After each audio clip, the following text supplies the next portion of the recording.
Hi, brothers and sisters. I wanted to share a few minutes about the series that we're beginning tomorrow called The One New Man. We are seeing a resurgence of systems, symbolisms, typologies, and theologies of the heretical latter rain movement of the late 1940s. And the threads of this reaching across the world through the internet, through media, and also global missions. To give a little background on what is actually happening, the latter rain movement that created these systems happened in February of 1948. Israel becoming a nation occurred in May of 1948.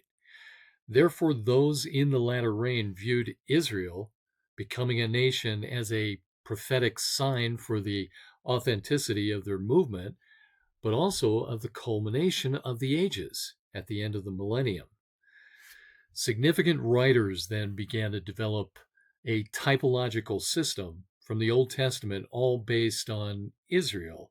For example, Joshua victoriously going into the promised land is placed typologically upon the new covenant, that there is going to be an ending that's going to look a lot like that, taking land. Therefore, we see some of the dominion ideas come forth, or spiritualizing the biblical feasts as they do in the latter rain, where it starts out with Passover, moves through Pentecost, and ends with tabernacles. So they're always talking about the biblical feasts in a symbolic way, and talking about this third feast of tabernacles as the culmination of the ages. So in essence, taking Israel, making it all typological, putting it on the new covenant, well, this typological system paints a picture of a billion-soul harvest and a utopian ending for the church and Israel. However, the Bible says clearly that the opposite will happen.